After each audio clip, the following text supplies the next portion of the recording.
Urhobo Wado, Urhobo Wado, Urhobo li Nigeria, Urhobo li Noko, Urhobo America, very Kasakisare mo Urhobo Ewajobi. You are very much welcome to this inaugural section of the Urhobo World Live. Omawerore den nonena dekore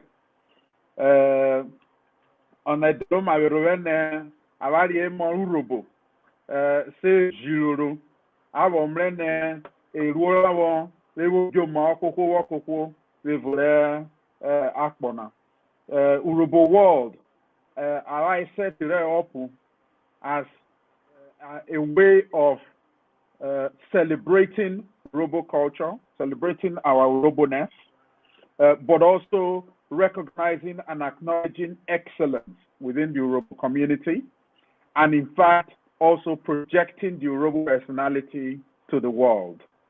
We started off by establishing a world-class website where we will store Urhobo information, Urhobo history, Urhobo language, Urhobo arts and culture for the next generation of Urhobos.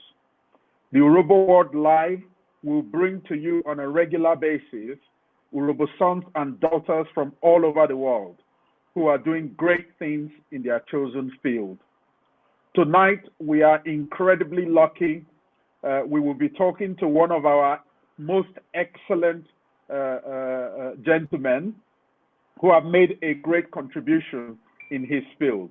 But first, I will just show you a small video about Urhobo World.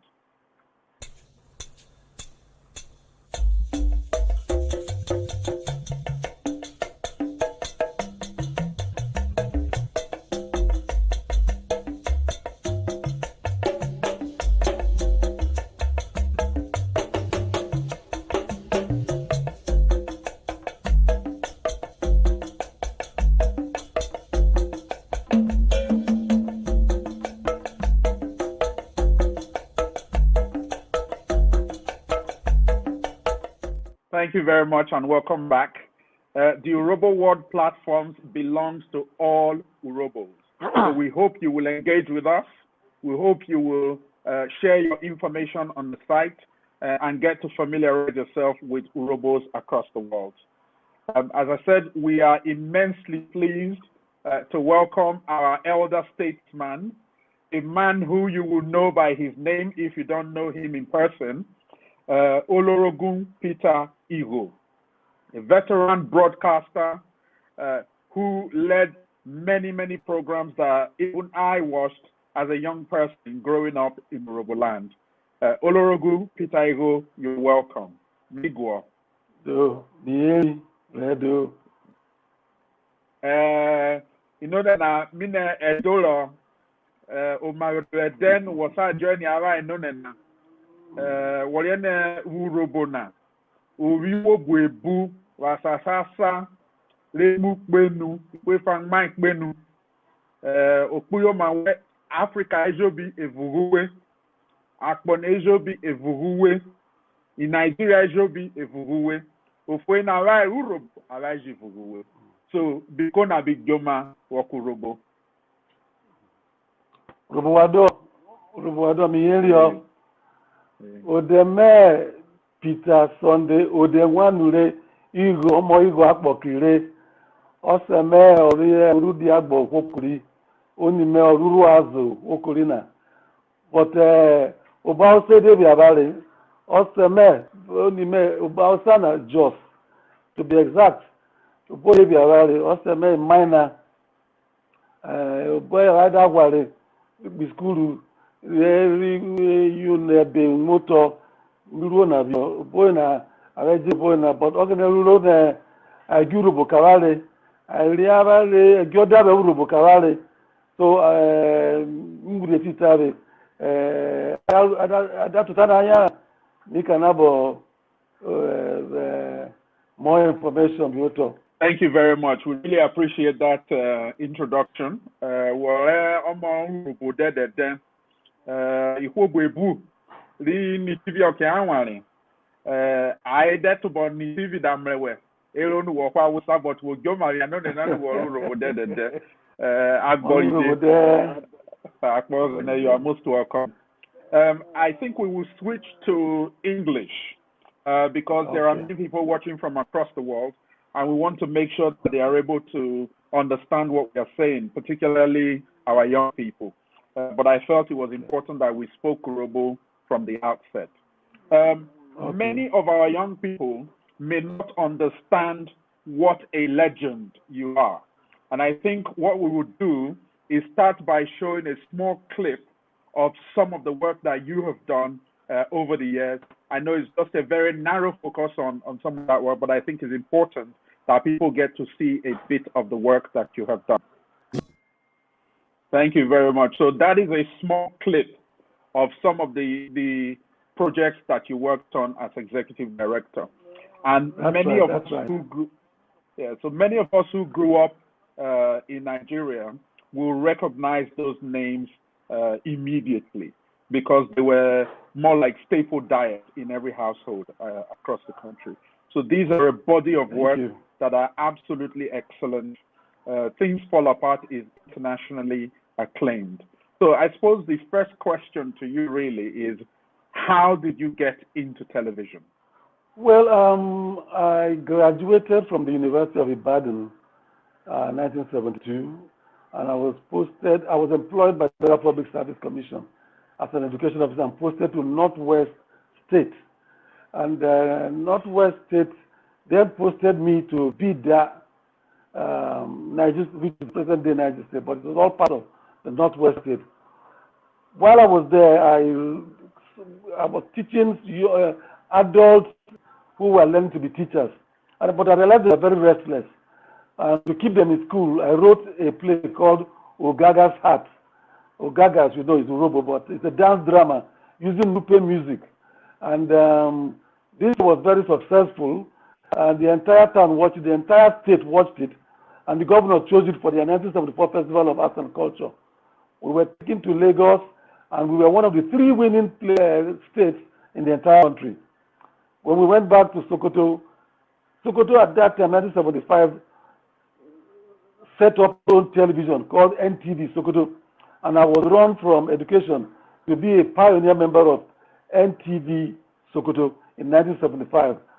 That was my first formal entry into television in NTV Sokoto. Wonderful, that's fantastic.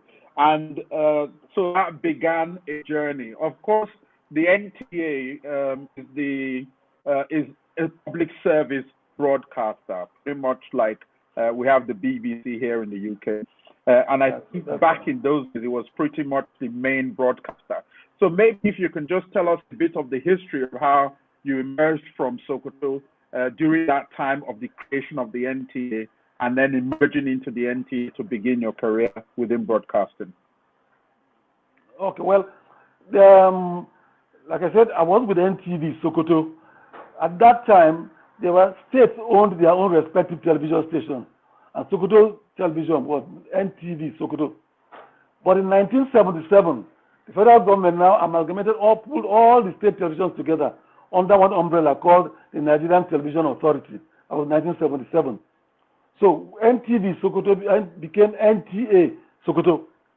And to showcase the oneness of that NTA, the NTA organized a drama competition among the 12 NTA stations at that time.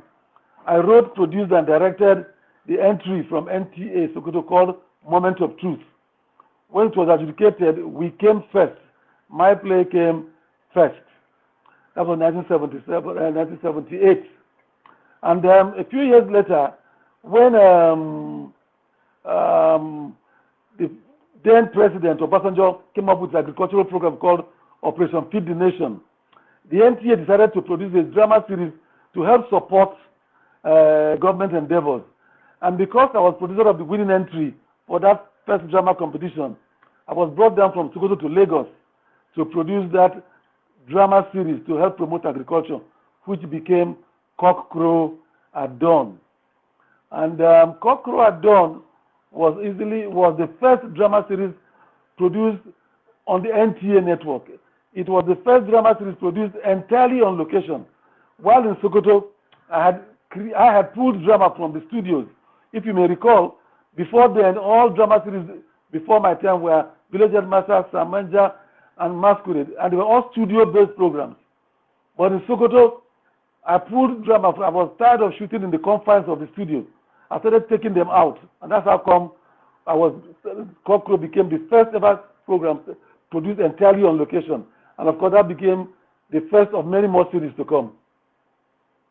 Wonderful. And Cockcrow had done again. What an exceptional piece of drama. I grew up watching that. Many of my friends in school, we talk about that. When we watched your programs back in the days, not even knowing you, the minute we see that name, Peter Igho, we start to clap as Urhobo young people, because we were incredibly proud to see one of us within that space. I think it's important we pause for a minute just to remind people of the opening sequence of Cockcrow at Dawn. Hear the birds sing in the morning. You can hear the water splashing down the hill, kind of roaring.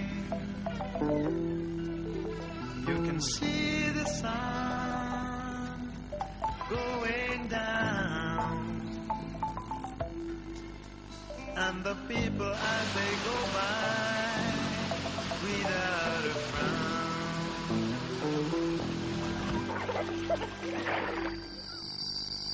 Bello, this is a nice piece of land. I know, sir, but I need a large expanse of land for the kind of farm I have in mind. What kind of farm have you in mind, my friend?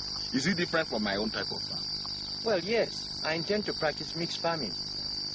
A little bit of poultry, cash crops like millet, corn, lettuce.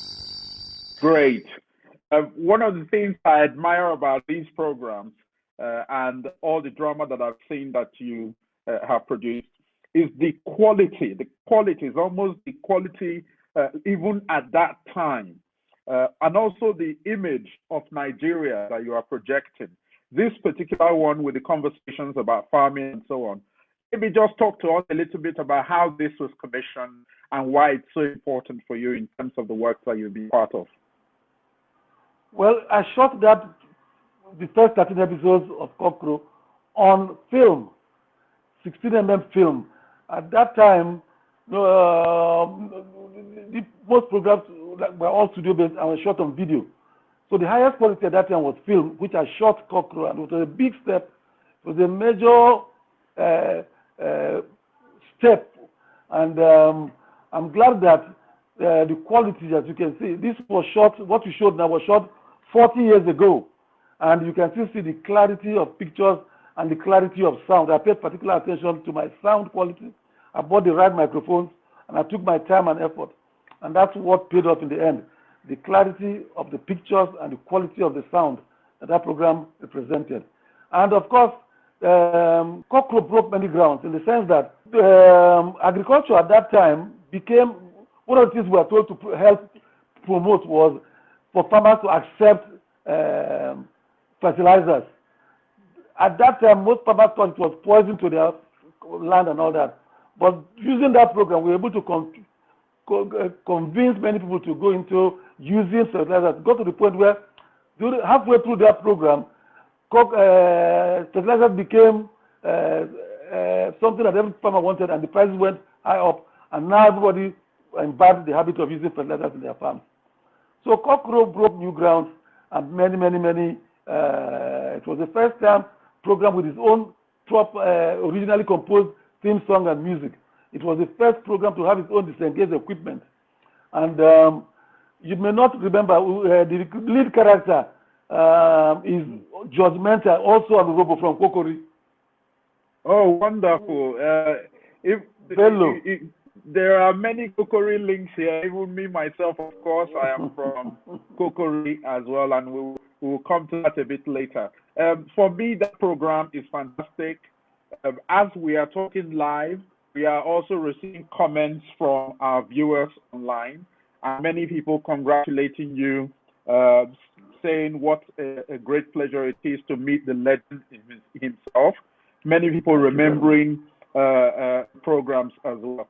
So for our viewers, please, if you want to ask a question to Olorogun, please type in your question as a comment on Facebook or on YouTube, and we will put the questions to Olorogun as we progress.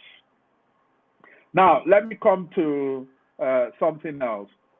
You worked pretty much behind the camera, but in the work that you did, that work created many, many legendary actors in Nigeria.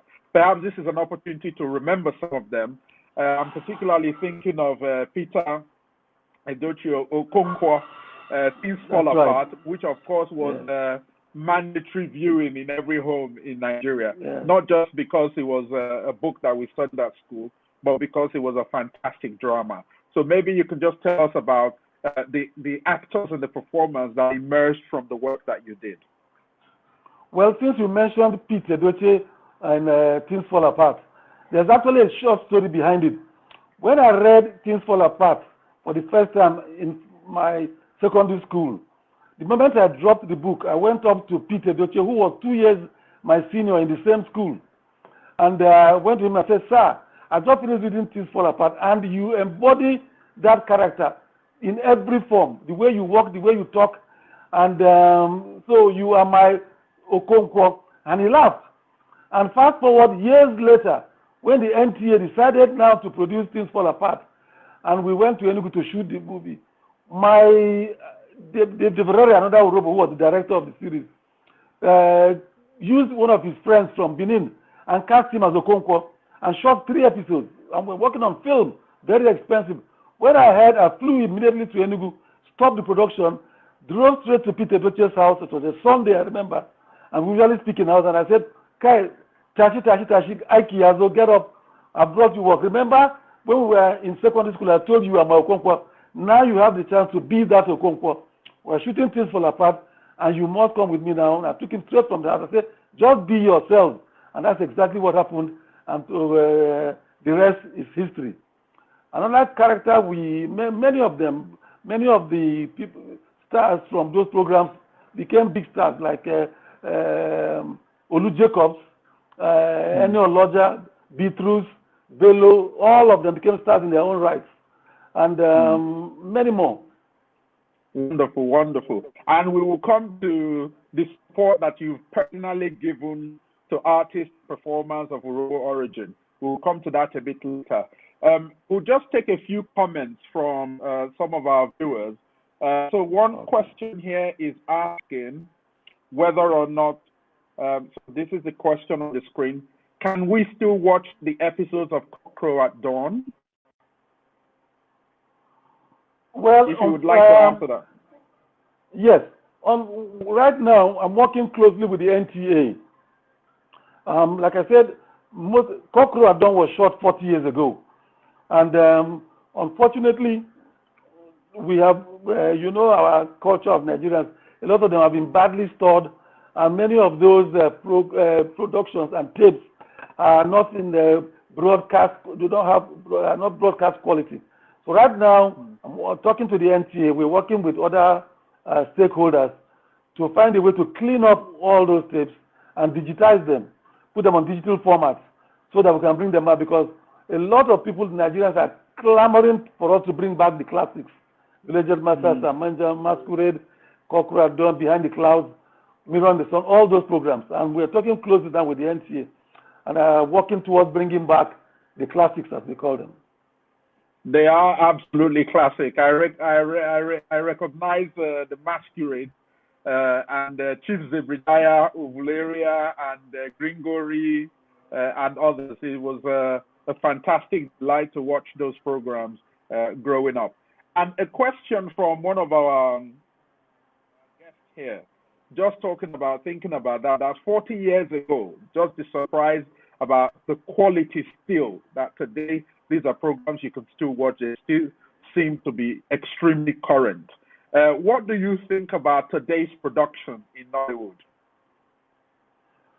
Well, most times when they ask me that question, I think that most times the person who asks the question wants me to say my time was the best, mine was better than the one of the youth. But I always say that yes, in our own time, because I shot on film and I took my time and made sure every element that went into that production was of the highest quality. And right now, so much is happening, and people are in a rush and all that. But having said that, many of our young boys and girls now out there in the industry now, beyond the first level of entrance who started Nollywood, many of them now have gone to university, have been trained, and now have acquired skills. And don't forget also, technology has also improved. Cameras now, before we talked only of film in terms of getting absolute quality, but now with video, you can get very, very high quality, up to 8K quality. And so, yes, the high-profile programs, like as we had them in the past, are not as many as they are. But our young boys and girls are also, with no support, if you remember, from government when they started, are pulling their weight. And we must commend them for what they're doing now with what is available to them, with resources that are most not available. Okay, that's a very good point. One of our users here is basically supporting what you said. They've said bringing back those classics will be absolutely fantastic. So that's a good deal of support there. And then there's a question. I think it's very important that we display this question. So the question to you is, Olorogun, what can we do today to start Urhobo movie that can also be made available on TV and other mediums? Well, it requires the support of everybody. If you recall, I was part of the Urhobo webinar group where one of our sisters, Rachel Omega, had clamored to say, look, the Hausas have their channel, the Igbos have their channel, the Yorubas have their, what about Urhobo? Now, it takes resources to sustain production, to maintain broadcast on a daily basis, 24 hours a day for so long. So we need to then begin to, if as a young entrepreneur, I raise some money and I produce an Urhobo movie, at the end of the day, I would need to be able to at least recoup my resources and make some profit to be able to plow them into another production. How many Urhobos are out there buying Urhobo movies? So these young boys and girls, many of them are out there in Asaba, in Warri, and many of them, I watch them daily struggling to make ends meet, but they don't have the financial support. So, and I believe now that, so if we believe that we have to have our channel, and I think we should, we have over 80% of those in the industry today are not just from Delta, are also Urhobos, the actors, the producers, the crew and all that. So if the support is there, of course, with the proper support will come a proper marketing strategy that will keep recouping the monies and plowing it back. Then we can have that. We have the talent, we have the creative artists, we have the writers, we have the producers and directors. It's just the financial support that needs to come. And the proper market, we have marketing gurus like Daniel Sekpe and many others who can come up with proper marketing vehicles that can ensure that monies plowed in are recouped and plowed back again. But instantly, once we can produce as many as we can, and Urhobos, wherever they are buying and supporting those endeavors, it will snowball into bigger endeavors that will lead to our channel one day. Thank you very much. Urhobo World, thank you to everyone who has asked a question so far. Keep asking your questions. We will take as many comments and questions as possible. But we will move on to another segment now. And Olorogun, thank you very much for what you've just said. And I believe Urhobo is listening to what you are saying.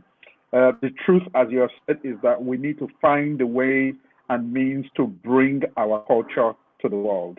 And that is partly what Urhobo World is also trying to do, is to create the platform for us to be able to celebrate our culture, whether it's in the form of videos, movies, music, whatever form it takes for us to be able to celebrate our culture and build that unity of purpose to develop Urhobo content as we move forward. So that's a very important thing. And I know that you moved on from television, having spent, I believe, 30 years in the sector. You moved on to become the founding chief executive of the National Lottery Commission. Do you want to just talk to us a little bit about it? Well, yes. I mean, when I retired from the NTA in 2008, having been clocked to the mandatory age of retirement age of 60, I thought I was now due to rest, go by well-deserved rest. And I also had health challenges at that point. I had a heart issue, and I had to go for surgery. And but the very next year, 2009, I was called back. The president then, Yaradua, a friend of mine submitted. They were looking for someone to help run the lottery industry, and someone mentioned my name. A friend of mine, a house friend, Idi Farouk, who had been approached by the minister then, Ibrahim Kazaure, another Hausa man, said, "Look, why not Peter? If you're looking at somebody who can run that place, why not Peter?" And he said, "Why not?" So my name was submitted to the president. He approved it. I appeared before the Senate committee. I was screened and I was appointed. But when I got there, I found that there were only 11 staff, no budget, basically 100,000 naira a month for a budget of 1.2 million naira a year. And people were not aware of the importance and the nature of what lottery could do. So, of course, I used my media background. I was on air every day. I visited every media house. I was on television. I was on radio, talking about what wonderful things lottery can do, how lottery has built the Great Wall of China, how it has been raised to the projects in Britain at over 80% of the Olympics in 2012. Over 80% of the money came from lottery and all that. And people listened.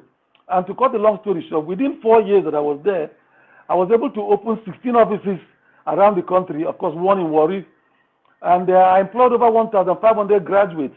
Of course, many of them, over 100 in Warri of Deltans and Urhobos, and of course, many around the country. So that was my short stint. I raised over 3.5 billion for government. Of course, when that happened, a lot of interest came up there. And of course, the very next, when my first 4 years expired, somebody was brought from the president's village to take over. I haven't heard that the place had a lot of money, potential, but I believe I served well. No, you served very well, and we thank God for your presence there. I'm very much aware of the people that you gave opportunities to, many of whom are still in those positions that you helped to put them in. So thank you very much. Amen.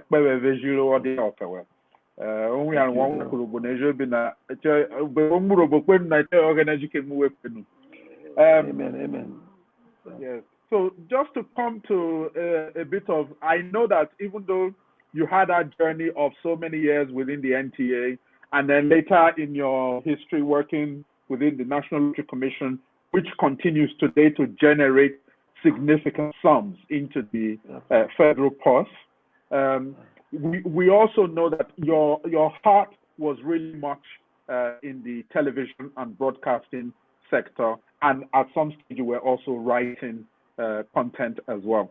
One of the things I remember is it's not just the sitcoms that you did, the situation comedy or the drama that you did, but also a broad range of documentaries, particularly the documentary about the Civil War and the documentaries about Nigeria as a country. Can you just tell us a little bit about your work in documentary field? Well, after a while, I got tired of being told every time people met me, it was Cockcrow done behind the clouds, mirror on the sun. And then 1983, when I was now made general manager in charge of network programming, I decided to expand all the ambit of other programs. I came up with the musicals, Balamila show and all the musicals. Then I went to documentary. And the first of them was a documentary series titled Giants in the Sun. I had gone one time to the embassy in Britain to ask them if they had a program that could show my foreign friends in London, and they had nothing. And no embassy had anything. So when I came back that year, 1983, I called the Ministry of External Affairs Information and Nigeria Airways. I said, look, nature abhors a vacuum. If we don't produce programs about ourselves, people will fill them with the rubbish that we keep complaining about. So it turned out to be a worthy endeavor, and we produced 13 episodes of a documentary series called Giants in the Sun that showcased Nigeria, all our wonderful tourist attractions, our universities, our airline, just about culture and all that. So that became the documentary series that most civil servants traveling out of the country took out and were taken to the embassies to show about Nigeria. Years later, I was transferred to NTA Enugu as the general manager of NTA Enugu in 1997. While I was there, by some stroke of luck, I met a friend of mine introduced me to Odumegwu Ojukwu. And from that chance meeting, we became friends. And I was able to talk to him to say, listen, sir, why don't we record you, tell us about the what happened truly at Aburi and all that. And he said, no, I'm writing my book. And I said, sir, with all due apologies, many people have written many books that are gathering dust. People now want to watch, they want to hear you and see you. So he said, okay, give me time. And then one day he called me and gave me 2 hours. And I recorded him from through the Aburi, through all the Civil War, everything that happened in the Civil War. And of course, when my DG heard, he said, why don't we do a series on that? So that's how come I interviewed almost all the major actors in the Civil War. Babangida, General Ejo, Kirinade, all those major actors of that Civil War, I was able to interview them. And of course, we transmitted the program, 13 episodes of the documentary series on the Nigerian Civil War. Great, thank you very much. And that is a great service to the nation. As you said, soft diplomacy, soft engagement with other countries, because the reputation of our country overseas is somewhat tainted. And the job is for all of us to promote our nation and promote our country. And thank you very much for the history of your work in television. I know that even though you are now 70 plus, if I can say that to the Urhobo people who are watching. 72 you are 72 years old. God is good. You are incredibly active and you haven't stopped. And I know that throughout your years, you have taken the Urhobo cause as a personal cause, which I think is a great thing to remember. On this journey around documentary making, I know that you are working on a project right now, which is focusing specifically on Urhobo, with the Urhobo Leadership Forum in Abuja. So please tell us one about the project, but also how we Urhobos across the world can support you with that program. Well, it's as you rightly mentioned, I'm a member of the Urhobo Leadership Forum in Abuja. Our president is Chief AC. And but before he came on, we had Prince Majemite, and we had come up with the idea. Well, actually, I had said, I've done so much for the country. I've produced programs that have promoted Igbo culture, Northern culture, other cultures. And I think it's about time I do something for the Urhobo culture. And I said, why don't we produce a documentary series on the Urhobo? And they said, why not? Well, since you mentioned it, why don't you handle it? So the Urhobo Leadership Forum set up a committee, which I'm heading with 3 others, Chief Maki Makpore, Majoro, Majemite, and Igho Gogorie. Now, what we intend to do is produce, just like I did with the Giants in the Sun series and the documentary series on the Civil War, to now showcase the Urhobos. Who are we? Where do we come from? What do we like? What is our culture? So that the world can really get to know who we are from our own perspective, not somebody else telling our story. And this is what we want. It's going to be it's a major event.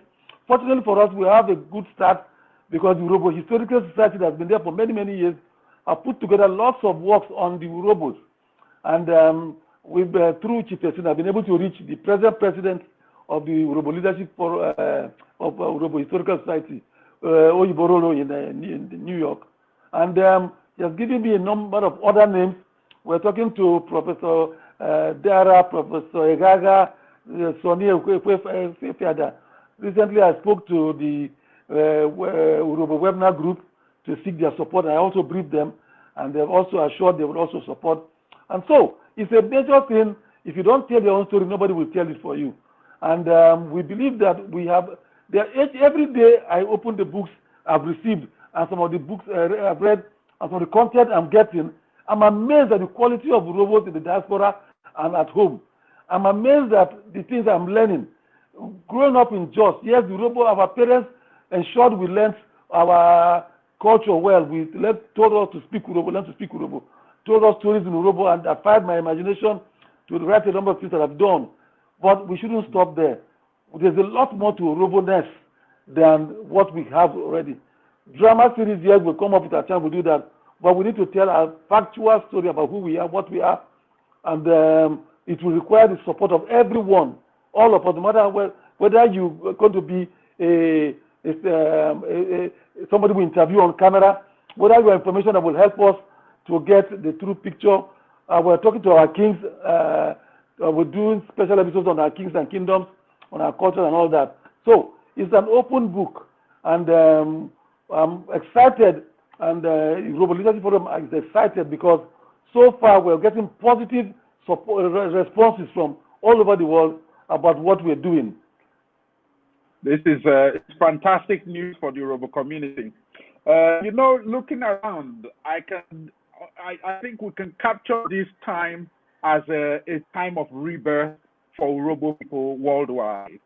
Because if you look around you, we see innovation everywhere in the Urhobo community, whether it's in the entertainment industry in Nigeria where Urhobos dominate, or to organizations, as you've mentioned a few.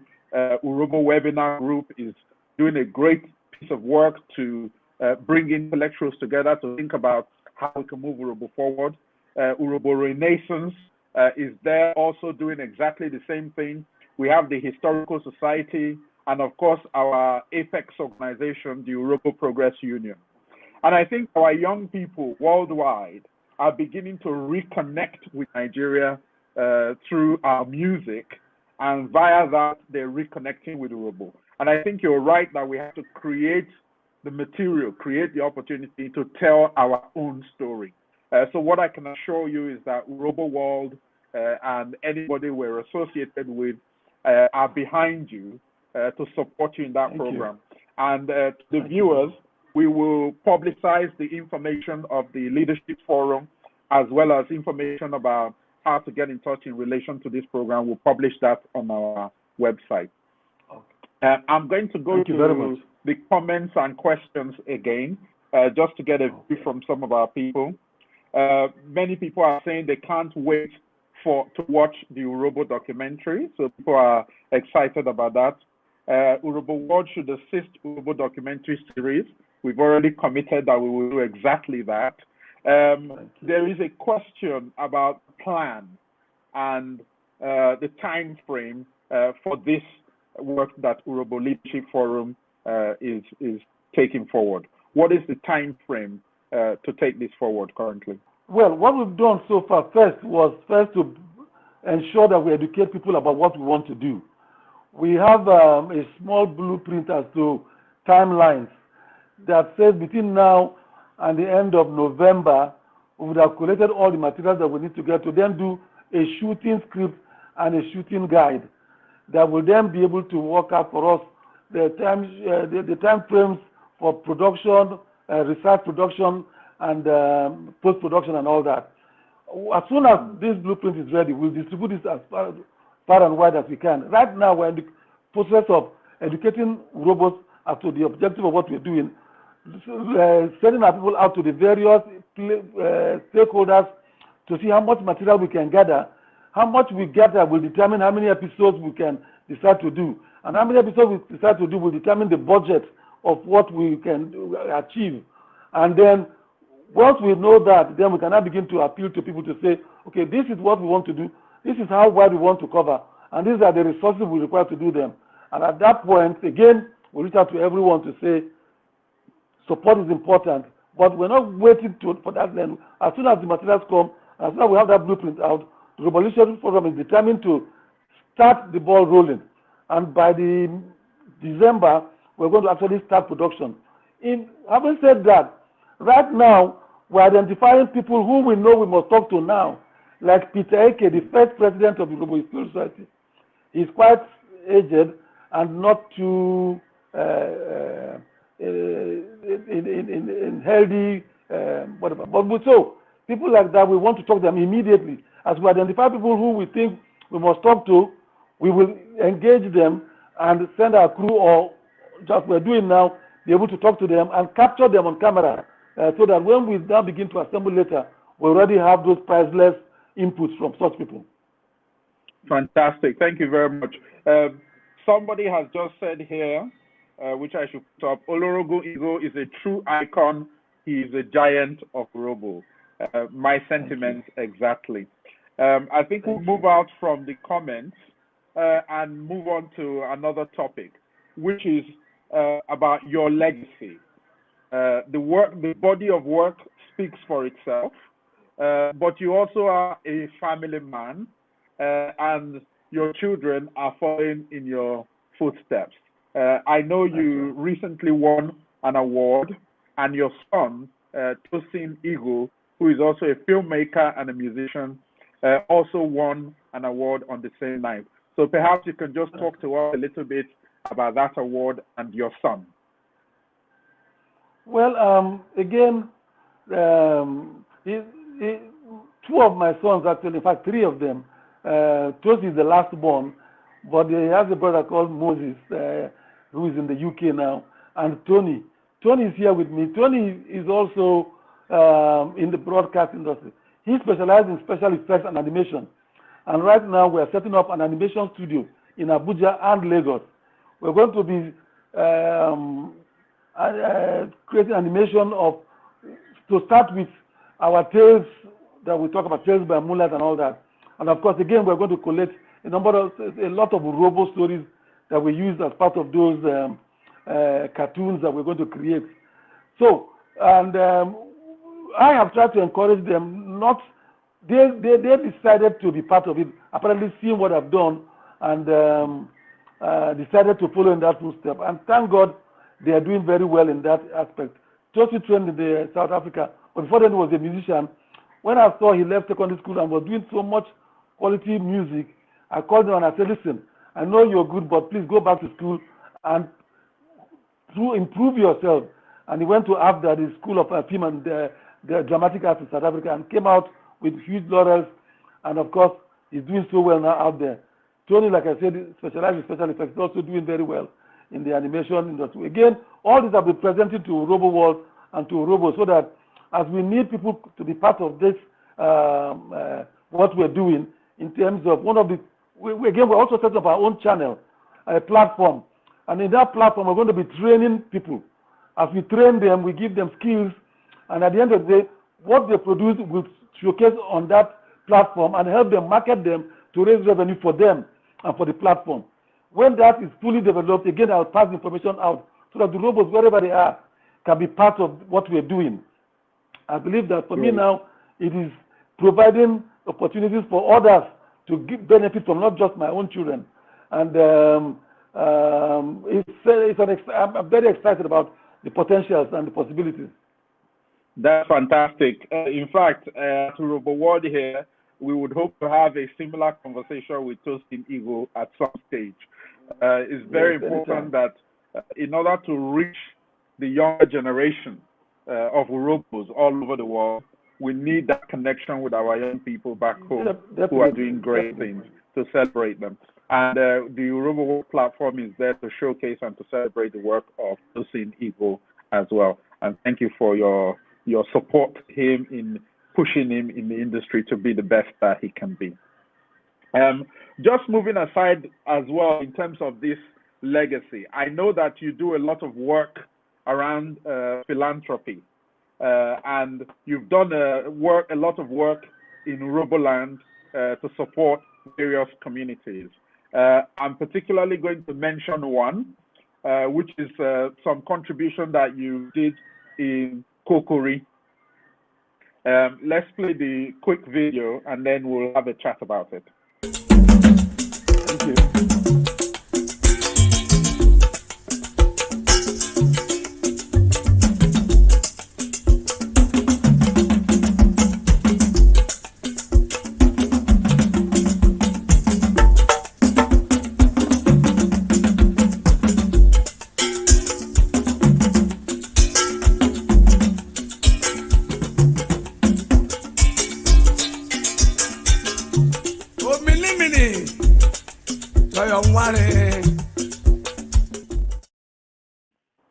Wonderful.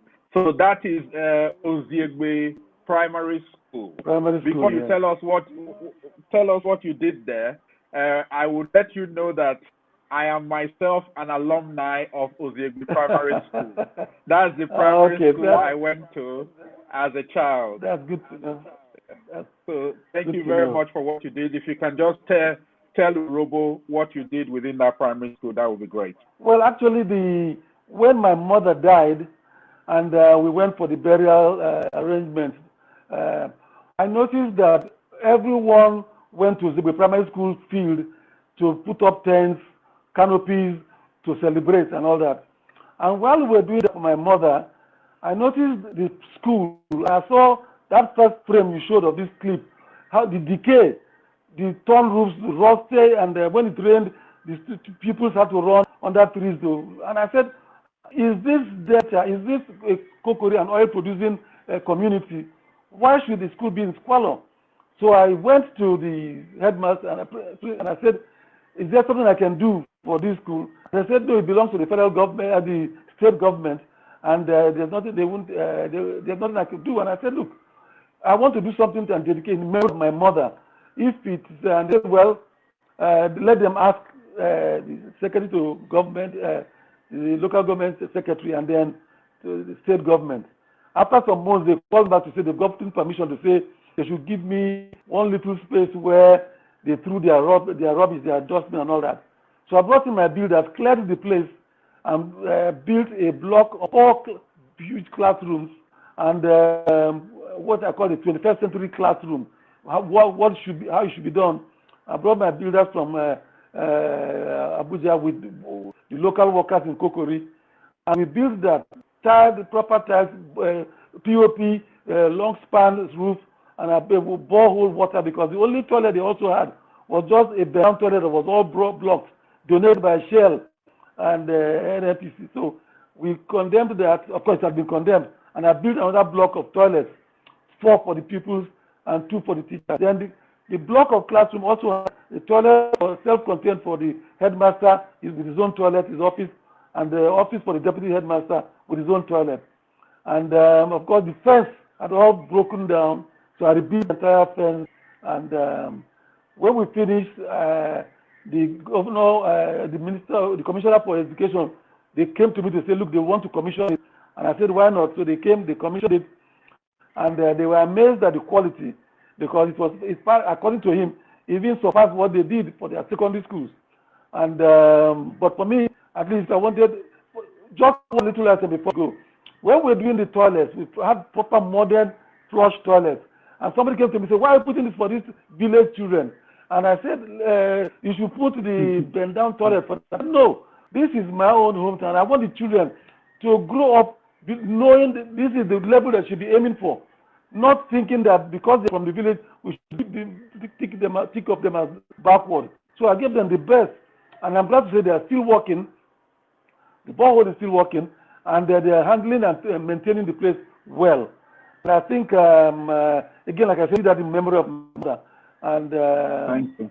To show what can be possible if people address them. Thank you very much. Thank you. And on behalf of the Old Boys Association of Oziegbe Primary School, we are grateful to you. It doesn't exist, but I'm setting it up today. So, well, thank you very much. We are very grateful for everything that you've done. I'm happy because the Reverend Father there says, at least what happened, I'm happy about that. Every Sunday, when they say Mass in the church there, they say a prayer for me. So it's good enough for me for now. That's very good. We thank God. We are coming very close to the end. I hope this is the first of many conversations that we will have in the future. For our viewers, we're very grateful that you've been able to join us. Just a little bit of information. We are on social media. The website is urhoboworld.com. It's open to all of you to publish your stories, to publish your weddings, your pictures, to tell us about what is happening within your patch of the world as an Urhobo person. You can also follow us on Facebook, on Twitter. Please sign up to our YouTube, subscribe, and click the bell icon so that you can be updated whenever we upload a video. And you can also follow us on Instagram as well. All of it at Urhobo World. So we look forward to being able to talk to you. Now, we just have about 7 minutes to go. And I'm sure you'll be reflecting on your final words for Urhobo this evening. So we'll give you an opportunity to say a few final words. But the first thing that I want to do is to say that some of us who have come up with this initiative have thought a great deal about the Urhobo community and what we want to see in our community. We believe that the Urhobo people are some of the greatest people in this world, with our values of respect, of trust, of humility, and of community. And these are things that we want to promote for Urhobo. We want to make sure that our children, the children of Urhobo, wherever they are born or wherever they are today, that they feel proud to call themselves Urhobo. And we want to be able to have that opportunity, not to wait for anybody to celebrate us, but to celebrate ourselves and to celebrate excellence in the Urhobo community. You are an example of that excellence that we want to celebrate. We hope that your story going out to the Urhobo world today, that they will be able to emulate you, they will see you as somebody they can follow in your footsteps, and they themselves can also achieve excellence. For all the work that you have done, Urhobo World has decided to present you with this award. Thank you very much. A Lifetime Achievement Award. Urhobo World awards Olorogun Peter Igho for excellence in television broadcasting and for outstanding contribution to the advancement of Urhobo. It is signed by myself and Dr. Cecilia Ibru, who is the chair of our awards committee. We will make sure that this award is framed and delivered to you in due course. So congratulations to you for being the first recipient of our Lifetime Award. Thank you very much. I'm really touched by this award. It's unexpected, but quite welcome to be honored by a prophet never honored in his own town, but at least I'm getting honored today from my own people. And that's big for me. That's a big thing for me. Thank you very much. I really appreciate it. Thank you. We felt it's necessary. On the website, what we want to do, we will have a space within that website, which we are calling Urhobo Hall of Fame. And you will be the first entrant onto that page. Yes. Thank you very much. For it's important in any community that wants to progress, that they recognize and celebrate their achievers, people who are doing good, people who don't forget their home, people who want to put back into the community and help Urhobo to stand tall. So to excel in your own field. Celebrate where and I celebrate where. Thank you very much. So, Urhobo Wado, I hope that you have enjoyed this, our inaugural Urhobo World discussion. As have been said, we have set this group up to be able to project the Urhobo personality to the world, to be a repository, a hub for Urhobo information and documentation that are important to us as a people, and also to be able to share our stories and celebrate our achievers. So we hope that you will engage with us. The website is there. Please contact us if you have any content that you wish to publish. or any videos or any documents and so on that we can store within that space for all Urhobos to see. So we look forward to working with you. Also, please follow us on our social media and on the website itself. So thank you all very much. We will, at some stage in the future, engage with Olorogun Peter Igho again. And once again, we congratulate him for the award and for all the work that he has done and all his achievements. So thank you all very much for watching. We survived almost right to the last minute before that internet challenge. And we are grateful to Olorogun Igho for giving his time to have this conversation and to engage with Urhobo people worldwide. It remains for me just to say thank you to all of the people who have been supporting this program behind the scenes. I would like to say thank you to Mr. Ekohwo Orogun for all his support and help.